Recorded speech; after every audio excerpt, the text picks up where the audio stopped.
चलें आज फिर थोड़ी सी धर्म चर्चा करते हैं। भगवान जिनेश्वर के जन्म के 10 अतिशय होते हैं। लोगों को ऐसे लगता होगा मंडप में बहुत गर्मी है, लेकिन इस वक्त कम से कम हमें ऐसा लग रहा है कि घर में जितनी गर्मी होगी उससे कम गर्मी मंडप में। बराबर है? मंदिर जी में जितनी गर्मी थी उससे कम यहां लग रही। और इसलिए जिनको घर में गर्मी लग रही हो कम से कम आकर के मंडप में बैठो, तो मंडप में भगवान के भी दर्शन होंगे, कुछ वाणी भी सुनने को मिलेगी, पुण्य का लाभ होगा। और गर्मी ना लगे तो भी ओम नमो जिनाणम।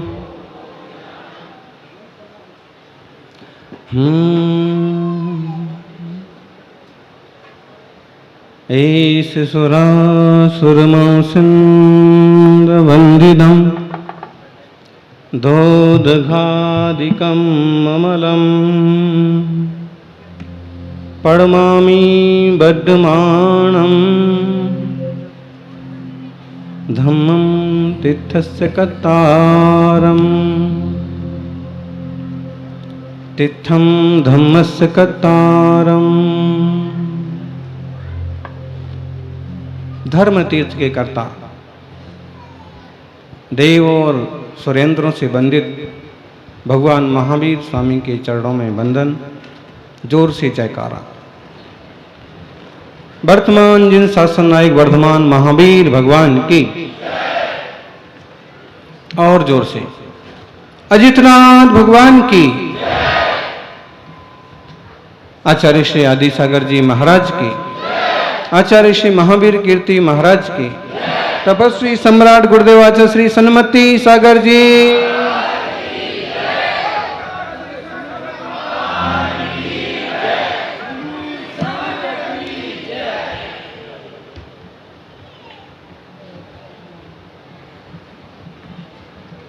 अंधेरे में सभी का जन्म होता है। शायद कोई भाग्यवान जीव हो जिसका जन्म उजिले में। दुनिया में 4 तरह के जीव, 4 तरह के लोग हो सकते हैं। अंधेरे में जन्मे, अंधेरे में मरे। दूसरे जीव अंधेरे में जन्मे, उजाले में गए। तीसरे जीव उजाले में जन्मे, अंधेरे में गए। और चौथे तरह के जीव उजाले में आए, उजाले में चले गए। जन्म सबका होता है, सबने जन्म लिया है। और इस तरह के जन्मों में से कोई ना कोई जन्म प्रत्येक व्यक्ति का होगा। बहुत बहुत जीवों का जन्म अंधेरे में ही होता है। और कम से कम इस पंचम काल में, इस खोटे काल में, इस कलयुग में जन्मने वाले लोग तो अंधेरे में ही जन्मते। आप कहो कि महाराज जी कैसे? हमारा तो हॉस्पिटल में जन्म हुआ, खूब उजेला था, दिखा तो नहीं, लेकिन जैसे होता है वैसे ही उजेला रहा हो। हम इस उजाले की बात नहीं करते। 84 लाख योनियों में 83,99,999 योनियां ऐसी हैं जिनमें अंधेरा ही अंधेरा है, कुछ सूझता नहीं है। आत्म कल्याण का मार्ग सूझता नहीं है। और उनमें से किन्हीं अंधेरी योनि में से हम आए हैं। और जो जन्म भी हुआ है तो एक तरह से मिथ्यात्व पूर्वक हुआ है, अज्ञानमय ही हुआ है। कोई योग संयोग, कोई ऐसा पुण्य बंध गया होगा कि हमने मनुष्य आयु का, मनुष्य गति का बंध कर लिया और इसलिए मनुष्य बन गए। इस चीज की, इस बात की गारंटी नहीं है कि आप अभी मनुष्य बने हैं तो फिर से मनुष्य बनेंगे। एक संप्रदाय की मान्यता है कि जो जानवर हैं वो जानवर ही जानवर बनते हैं, जो मनुष्य हैं वो मनुष्य ही मनुष्य बनते हैं, देवता हैं वे बार बार देवी बनते हैं, उसके आगे उन्हें कुछ पता ही नहीं है। भगवान महावीर स्वामी कहते हैं कि गति और योनियां बदलते देर नहीं लगती है। जैसे कि गुलाब की जड़ों में अगर तुम दूसरे दूसरे कलर का पानी डालो तो कई बार गुलाब के फूल के कलर भी बदल जाते हैं। और जीन्स चेंज करने के इस जमाने में तो क्या से क्या नहीं बदलता हुआ देखा जा सकता है। घोड़े से भी गधे का जन्म हो जाता है और आम पर भी अमरूद लगा देते हैं वैज्ञानिक। जब खटकर्म करके ये हो सकता है तो स्वाभाविक रूप से जीव ने जो आश्रयबंध किए हैं उससे यदि वह अलग अलग तरह की योनि में जन्म लेवे तो कोई आश्चर्य की बात नहीं है। जीव चैतन्य आत्मा शाश्वत है। भगवान महावीर स्वामी ने तो कहा ही कहा है। अगर हम गीता का एक श्लोक देखें तो भी बहुत आसानी से समझ में आएगा। जातस्य ही ध्रुवो मृत्यु ध्रुवम जन्म मृतस्य च तस्माद् अपरिहारेर्थे मां त्वं शोचितुमर्हसि। जो जो जन्मे हैं उनका मरण निश्चित है और जो जो मरेंगे उनका जन्म निश्चित है। ऐसे में हे प्राणी, वहां तो कृष्ण ने अर्जुन को संबोधित किया है, लेकिन यहां आप बैठे हैं कि ऐसे में जब जन्मने वाला मरना है, वो मरने वाला फिर जन्मेगा, ऐसे में तुम ज्यादा टेंशन करने के लिए, ऐसे में तुम ज्यादा शोक करने की बेवकूफी मत करो, क्योंकि योनियां, गतियां, शरीर बदलते हैं। आप कहोगे इससे कहना क्या चाहते हैं? इससे कहना ये चाहते हैं कि एक जो योनि, एक जो शरीर हमारे पास है, इसके लिए भी हमें कोई गारंटी नहीं मिली हुई है कि 100 साल रहेगा। जब तक है इसका सदुपयोग करो। गृहस्थी हो, मां बाप की सेवा, सास ससुर की सेवा एक कर्तव्य है। समाज सेवा एक कर्तव्य है। जिस समाज ने आपको बहुत कुछ दिया है, कुछ ना कुछ उसे देना, लौटाना सीखो। स्वार्थी मत बनो और स्वार्थ के वश होकर के पाप मत करो। व्यक्ति हिंसा क्यों करता है? झूठ क्यों बोलता है? चोरी क्यों करता है? परस्त्री सेवन क्यों कर रहा है? तुम्हारे राजस्थान का एक तमाशा हो गया। अभी पिछले 15-20 दिनों में तो इतने सारे बलात्कार के केस आ गए कि शायद 1-2 साल में भी नहीं आए होंगे। ये लोगों की बुद्धि को हो क्या रहा है? उन्हें मां, बहन, बेटी और स्त्री और नारी का भी कोई परिभाषा ख्याल में नहीं है। ऐसे लोगों को तो चुल्लू भर पानी में डूब के मरना चाहिए।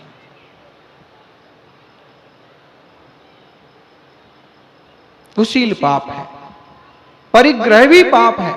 सारा का सारा आप इकट्ठा कर लो, सारा का सारा आप जोड़ लो, ऐसा नहीं है, गलत है। यदि आपके पास कुछ संग्रह हुआ है तो उसे बांटिए, दूसरों को भी देना सीखिए। सज्जनों, सौभाग्य से हम ऐसी संस्कृति में जन्मे हैं जहां दान की अपनी महिमा है, जहां उपवास की अपनी महिमा है, जहां साधना का अपना महत्व है। तो हमारा जन्म तो अंधेरे में हुआ है,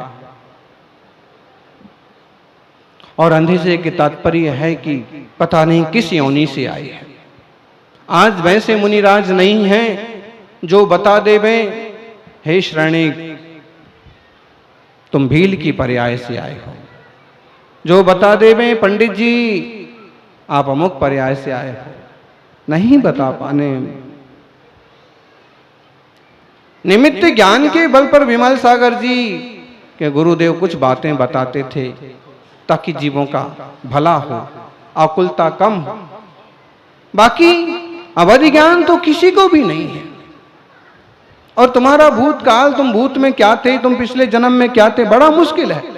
फिर भी शास्त्र कहते हैं कि जो व्यक्ति मनुष्य पर्याय में आकर के धर्म ध्यान की बात करता है, धर्म साधना करता है, आत्म कल्याण की बात करता है, जनता का उपकार करता है, दान देता है, समझना ऐसा जीव कहीं ना कहीं देव पर्याय से आया होगा। बड़े बड़े पूजा प्रतिष्ठा कराता है, भगवान की आराधना में संलग्न होता है, कथा और महोत्सव रचाता है, कहीं ना कहीं देव पर्याय से आया होगा, तभी उसको ऐसी चीजें सूझती हैं। और जिस आदमी को केवल भोग ही भोग सूझते हैं, वासना ही वासना सूझती है, विषय कसाई सूझते हैं, भ्रष्टाचार बलात्कार सूझता है, समझो ये किसी शैतान की पर्याय से आया, किसी जानवर की योनि से आ गया। और जो संतुष्ट है, निर्मल परिणाम वाला है, कोई मनुष्य की पर्याय से आया। और नरक से आए हुए का तो पूछो ही मत, आतंकवादी किसी का भी कत्ल कर डाले, डाकू किसी को भी मार डाले, मिलावटखोरी करने वाले चाहे उससे मरीज बेमौत मर जाए, दवाओं में भी मिलावट कर देने वाले, पेट में से किडनी गुर्दे निकाल के बेच देने वाले डॉक्टर, ये समझो नरक से आए हुए हैं, जो आज बन तो गए मनुष्य, लेकिन नार की जैसे भाव इनके खत्म नहीं हुए। वही खटकर्म, वही लड़ाई झगड़ा, वही परिग्रह वृत्ति। अब हम तो नहीं कह सकते हैं कि हम कौन सी पर्याय से आए, गारंटी से भली नहीं कह सकते हैं, लेकिन जिन वाणी के अनुसार ये तो कह ही सकते हैं कि किसी अच्छी पर्याय से हम आए हैं, तभी यहां सब मिलके बैठे हैं, भगवान की पूजा कर। अच्छी पर्याय से आने के बाद भी जिन वाणी कहती है कि इस काल में कोई सम्यक दृष्टि सम्यक दर्शन के साथ जन्म नहीं लेता है। आपको थोड़ी सी शास्त्र की बातें तो समझ में आती होंगी। माताओं, स्त्री पर्याय में जन्म हुआ है तो इसके पीछे पक्का ही कहा है कि इन्हें सम्यक दर्शन नहीं हुआ पिछली पर्याय में, इसलिए स्त्री पर्याय मिली। तो फिर पुरुषों को भी इस काल में जन्म लेने वाले पुरुष भी मिथ्यात्व पूर्वक आए हैं। वो कोई तीर्थंकर का जीव हो, कोई महापुरुष का जीव हो, कोई चौथे काल का जीव हो, कि सम्यक दर्शन सहित आया हो और सम्यक दर्शन सहित जाए, रत्नत्रय वाला हो, सम्यक दर्शन सम्यक ज्ञान की धारणा वाला हो और रत्नत्रय लेकर के जाए। हम तो सब अंधेरे में आए हैं, मिथ्यात्व में आए, और मिथ्यात्व में आने के बाद भी इतना सौभाग्य रहा, अंधेरे में आने के बाद भी इतना सौभाग्य रहा कि उजाला दिखाने वाले महान दिगंबर गुरुओं का सानिध्य मिला। आचार्यों की वाणी आज भी जीवंत है। जयवंत हो वह जिनवाणी जो जीवों के भीतर की गांठें खोल देती है। जयवंत हो वह वीतराग वाणी जो जीवों के राग द्वेष मोह मिथ्यात्व को मिटाती। कैसे हुआ है जन्म? जन्म तो सबका एक जैसा ही हुआ है। माँ के पेट में 9 माह तक कोई उजाले में रहे हैं? आज तो 5 मिनट को लाइट चली जाए कि हो हल्ला मच जाता है। लाइट चली गई, अंधेरा हो गया, कई लोग डर के मारे कांपने लगते हैं, रोने लगते हैं, छुपने लगते हैं, लाइट जलाने लगते हैं। माँ के पेट में 9 माह तक जीव रहा, कौन सी लाइट रही हैं? माँ का पेट ही है, पिटारा तो नहीं है। इतना छोटा पेट, उसमें संकुचित होकर के जीव रहता है। तीर्थंकर भगवान अगर गर्भ में आए हो तो वह बात अलग है, न माँ को कष्ट होता है और न उस जीव को। हमारे तुम्हारे जैसे जीव ने पता नहीं माँ को कितने कष्ट दिए। कई बार तो जन्म देते देते माँ का देहावसान भी हो जाता है।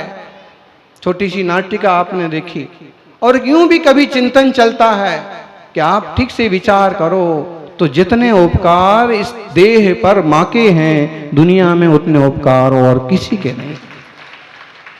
चाहे तुम्हें कोई सोने से लाद दे, चाहे सोने के सिंहासन पर बिठा दे, तो भी कारण 9 माह तक पेट में रखा। कभी किलो 2 किलो का पत्थर बांधो पेट पर, 2-4 दिन रख के देखो तो मालूम पड़े कि पेट के बच्चे का वजन क्या होता है और आकुलता क्या होती है। भोजन पानी जाना भी बंद हो जाता है।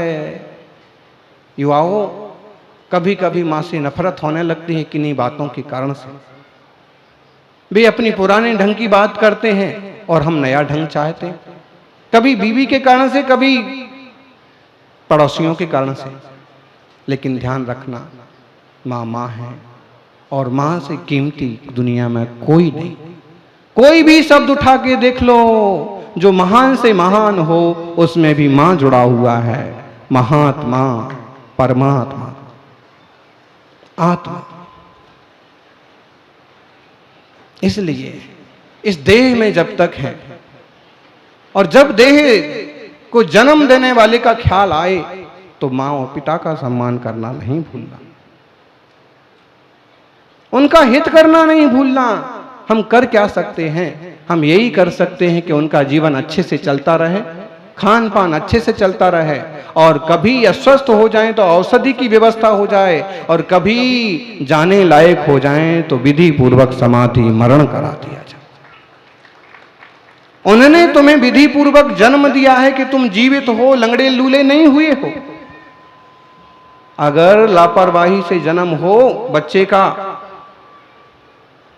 तो आप देख लो, आते हैं आए दिन लोग, महाराज जी बच्चा सुनता नहीं है, देखता नहीं, डॉक्टर कहते हैं कि ब्रेन की कोई नस दब गई है और इसलिए इसको बराबर सूझता नहीं है।